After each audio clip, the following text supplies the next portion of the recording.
पाकिस्तान और IMF के दरमियान इक्तिसादी मुज़ाकरात कामयाब हो गए हैं। IMF के साथ स्टाफ लेवल मुआहदा तय पा गया है, जिसका एलामिया जारी कर दिया गया। पाकिस्तान को आइंदा माह $1.1 अरब की आखिरी किस्त मिलेगी। IMF एलामिया के मुताबिक पाकिस्तान की मुआशी हालत बेहतर हो रही है। मुआशी एतमाद बहाल हो रहा है। रवा साल पाकिस्तान की मुआशी शरह-नमू बेहतर रहेगी। एलामिया में मजीद कहा गया कि रवा साल महंगाई मुकर्ररा हुकूमती हदफ से ज़्यादा रहेगी। पाकिस्तान ने नए कर्ज प्रोग्राम के लिए दिलचस्पी जाहिर की है। पाकिस्तान ने वस्त मुद्दती इस कर्ज प्रोग्राम की ख्वाहिश की है। नए कर्ज प्रोग्राम पर आइंदा माह मुज़ाकरात होंगे। नए कर्ज प्रोग्राम के तहत टैक्सों का दायरा कार बढ़ाया जाएगा। कम टैक्स अदा करने वाले शोबों पर टैक्स लगाया जाएगा। महंगाई को मुकर्ररा हदफ तक लाने के लिए डॉलर का मार्केट रेट जो है वो तय किया जाएगा।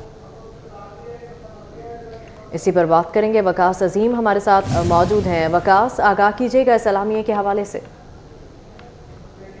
और IMF के दरमियान एक स्टाफ लेवल का मुआहदा तय पा चुका है और इस स्टाफ लेवल मुआहदे की जो हतमी मंजूरी है वो IMF का एग्जीक्यूटिव बोर्ड अप्रैल में देगा, जिसके बाद पाकिस्तान को $1 अरब 10 करोड़ की जो किस्त है वो फराहम कर दी जाएगी। 14 से लेकर 19 मार्च तक इस्लामाबाद में पाकिस्तान और IMF के दरमियान मुज़ाकरात जारी रहे हैं और इन मुज़ाकरात के बाद बाकायदा तौर पर IMF का ये कहना है कि पाकिस्तान ने बाज़ाब्ता तौर पर एक और कर्ज प्रोग्राम के लिए दरख्वास्त दे दी है और इस ख्वाहिश का इजहार किया गया है कि पाकिस्तान की मईशत को ठीक करने के लिए एक वस्त मुद्दती कर्ज प्रोग्राम IMF से हासिल किया जाएगा, जिसके ऊपर आइंदा महीने पाकिस्तान और IMF के दरमियान मुज़ाकरात होंगे, क्योंकि वाशिंगटन में अप्रैल में IMF की सालाना मीटिंग होगी, जिसमें वजीर खजाना मोहम्मद औरंगजेब जो हैं वो भी शिरकत करेंगे।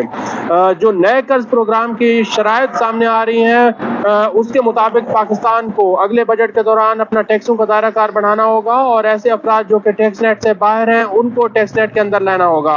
इन मुज़ाकरात के दौरान ये तय पाया है कि हुकूमत Pakistan federal board of revenue अगले माली साल के दौरान तकरीबन 9 लाख से जायद जो छोटे दुकानदार हैं, रिटेलर्स हैं, उनको टैक्स नेट के अंदर लाएगा। साथ ही साथ ये भी तय पाया है कि जो लोग कम टैक्स अदा कर रहे हैं उनके ऊपर टैक्सों का इजाफी बोझ डाला जाएगा और जो टैक्स छूट हैं, टैक्स मराहत हैं, वो भी खत्म की जाएंगी।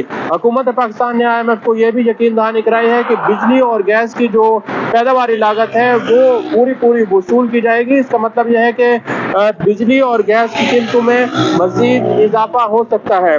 हुकूमत पाकिस्तान ने यह भी यकीन दहानी IMF को कराई है कि डॉलर का रेट जो है वो मार्केट रेट पर मुकर्रर किया जाएगा ताकि महंगाई में मजीद इजाफा ना हो।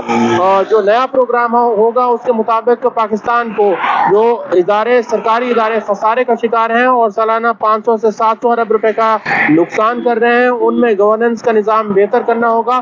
तवानाई का जो सेक्टर है उसमें बड़े पैमाने पर इस्लाहात करनी होंगी और जो बिजली की तकसीम कार कंपनियां हैं उनके अंदर गवर्नेंस का निज़ाम बेहतर करना होगा। बिजली की डिस्ट्रीब्यूशन और ट्रांसमिशन लॉसेस को ठीक है, बहुत शुक्रिया वकास अजीम। हमें ज्वाइन किया है माहिर मुआशियात डॉक्टर खाकान नजीब ने। डॉक्टर साहब बहुत शुक्रिया आपके टाइम का। डॉक्टर साहब, स्टाफ लेवल मुआहिदा हो गया है IMF के साथ, आप देखते हैं कि इस मुआहिदे में रहते हुए क्या डेवलपमेंट होगी और सब्सिडीज जो है वो इस बजट में मुमकिन होगी?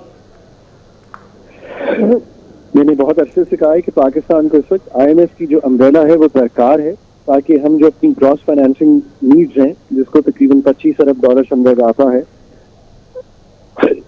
और आने वाले सालों में भी इतनी ही तकरीबन जो रहेंगी, उनको पूरा करने के लिए हमें IMF की छतरी में रहना जो है वो हेल्पफुल होगा।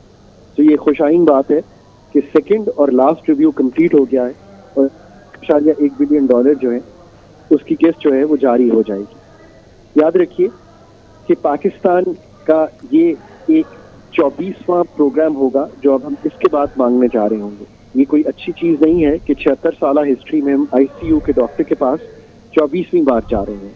बट जो मैक्रो स्टेबिलिटी अभी आपको दिखाई दे रही है, जिसका मतलब ये है कि पाकिस्तान के फॉरेन एक्सचेंज रिजर्व बढ़े हैं, इन्फ्लेशन कम हुई है और तीसरी चीज ये भी आपको दिखाई दे रही है कि करंट अकाउंट का खसारा नीचे आ गया है और वो पहले 8 माह में $1 बिलियन के करीब आ गया है।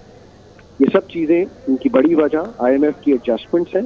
अभी हमें ये एडजस्टमेंट्स कंटिन्यू करना पड़ेंगी और इसमें आपकी बात दुरुस्त है कि हमें चूंकि पावर, गैस, तेल की कीमतों में एडजस्टमेंट करना पड़ेगी, एनुअल रीबेसिंग करना पड़ेगी, टैरिफ एडजस्टमेंट्स करना पड़ेंगी। इन सब से अभी ये دور جو ہے یہ ختم نہیں ہوگا. بٹ ہیونگ سیڈ دیٹ, اس کے ساتھ ساتھ غریبوں کو ٹارگیٹڈ سبسڈی دینا, انکم سپورٹ پروگرام کو چلانا, یہ چیز ساتھ ساتھ چلتی رہے گی. اور میرا نہیں خیال کہ IMF اس پہ کوئی قدغن لگائے گا. ہمیں ابھی اپنی مانیٹری پالیسی کو بھی ٹائٹ رکھنا پڑے گا اور یہ انشور کرنا پڑے گا کہ ہمارے بجٹ کا جو خسارہ ہے وہ سمجھیں, اور آگے یہ دیکھنا پڑے گا کہ کس طرح ہم ملک کے کلیدی مسائل حل کر کے ملک کو آگے چلا سکتے ہیں. جی ٹھیک ہے, بہت شکریہ. ڈاکٹر خاقان نجیب ہمارے ساتھ موجود تھے. ماہر معاشیات خرم شہزاد بھی ہمارے ساتھ موجود ہیں. خرم شہزاد صاحب, آپ سے جاننا چاہوں گی, اسٹاف لیول معاہدے سے بتائے گا اکانومی کتنی اسٹرانگ ہوگی اور عام آدمی کو فوراً ریلیف ملتا دیکھ رہے ہیں؟ دیکھیے, اس میں عام آدمی کا ریلیف تو ابھی ایکسپیکٹڈ نہیں ہے, اور یہ اچھی بات ہے کہ جو IMF کا لاسٹ ریویو تھا, یہ پروگرام ہمیں ملا تھا جون کے اینڈ میں یا جولائی کے شروع میں, تو اس میں 3 ریویوز تھے, اور ایک تو ہمیں فوراً سے $1 ارب مل گئے تھے. پھر بیچ میں ہمارا ایک اور ریویو ہوا تھا, اس میں ہماری کامیابی ہوئی تھی, اور یہ لاسٹ ریویو تھا. اس کے نتیجے میں ہمیں $1.1 بلین جو ہیں وہ ہمیں ملیں گے پہلے ویک میں اپریل کے. تو اس سے اچھی بات یہ ہے کہ اس کی وجہ سے ہمیں جو روپے کے ویک ہونے کے خدشات منڈلا رہے ہیں, وہ بیسکلی تھوڑا سا شارٹ ٹرم میں ہمیں اس پہ ریلیف ملے گا, جس کی وجہ سے مہنگائی شاید بہت زیادہ نہ بڑھے مزید. اور پھر اس کے ساتھ ساتھ جو ہے آگے دیکھنا ہوگا کہ گروتھ ہمیں کس طرح سے جو ہے وہ نظر آتی ہے, کیسے ہم دیکھتے ہیں کہ گروتھ کتنی زیادہ ہو سکتی ہے. لیکن وہ ابھی تک ایکسپیکٹڈ نہیں ہے جب تک ہمارے یہ انرجی کے پرابلمس, ہمارے ٹیکس کے ایشوز اور ہمارے جو ہے پرائیویٹائزیشن سے ریلیٹڈ جو مسئلے ہیں یہ سارے حل نہیں ہو جاتے. تو میرے خیال میں اوور آل جو ہے یہ شارٹ ٹرم میں ایک اچھی خبر ہے, بٹ مسئلہ یہی ہوگا کہ جب ہم ایک بڑے پروگرام کے لیے جائیں گے IMF کے ساتھ, اس وقت کیا ہمیں جو ہے اصلاحات کرنی پڑیں گی, اور اس کے ساتھ ساتھ ہمیں کتنا زیادہ جو ہے وہ بجلی کی قیمتیں بڑھانی ہوگی, گیس کی قیمتیں بڑھانی ہوگی, ٹیکسز بڑھانے ہوں گے, یہ بڑا میٹر کرتا ہے. لیکن یہ آگے جا کے پتہ چلے گا. یہ اس پروگرام کا اتنا ایشو نہیں تھا, اس کے ٹارگیٹس ہم آلریڈی پورے کر چکے تھے. بہت شکریہ. ماہر معاشیات خرم شہزاد ہمارے ساتھ موجود.